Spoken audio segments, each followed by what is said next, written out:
Bonjour et bienvenue sur le site apprentissagevirtuel.com. Aujourd'hui, nous abordons l'utilisation de la fonction InputBox. Dans notre feuille de calcul, nous possédons un bouton de formulaire Demande de renseignements. En cliquant sur ce bouton, nous voyons apparaître une boîte de dialogue. Cette boîte de dialogue a été générée par la fonction InputBox. Observons la constitution de cette boîte de dialogue. Dans la partie supérieure, une barre de titre contenant ici le titre « Bienvenue ». Dans la partie intermédiaire, un message d'invite nous invite à réaliser une saisie à l'aide du clavier.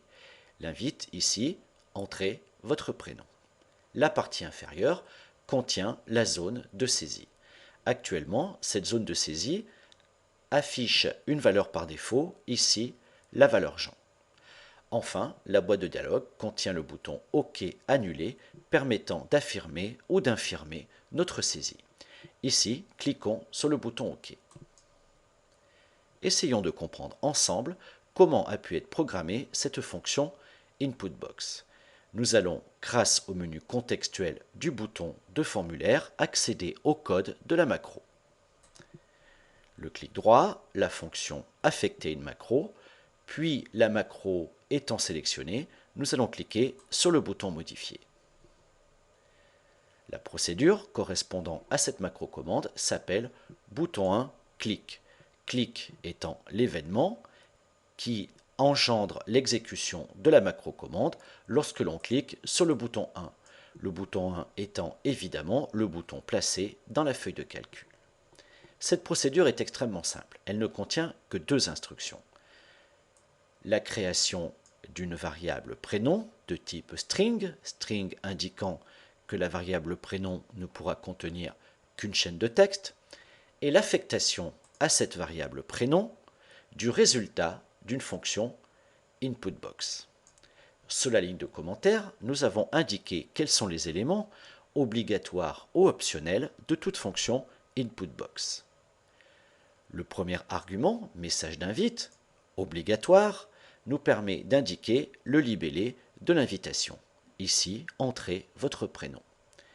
Le second argument, titre, optionnel, nous permet d'indiquer le contenu de la barre de titre. Ici, bienvenue. Le troisième argument, optionnel également, valeur par défaut, permet de donner une valeur à la zone de saisie. Ici, nous avons choisi la valeur Jean. Enfin, les deux derniers arguments, position X, position Y, sont également tous deux optionnels. Ils permettent de signifier la position de la boîte de dialogue par rapport au bord supérieur de l'écran ou par rapport au bord gauche de l'écran. Maintenant, essayons de vérifier si une saisie utilisateur est véritablement transmise à la variable. Dans cet exemple, nous avons créé une seconde procédure nommée procédure 2. Dans cette procédure 2, nous déclarons une variable âge de type byte. Byte est un type de données acceptant des nombres entiers compris entre 0 et 255. Nous affectons le résultat d'une fonction InputBox à cette variable âge.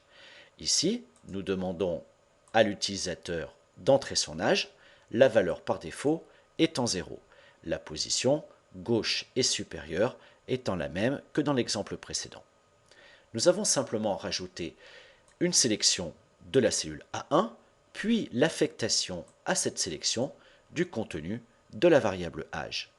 Ainsi, la valeur saisie par l'utilisateur dans la fonction InputBox devrait s'afficher dans la cellule A1 par l'intermédiaire de cette variable âge.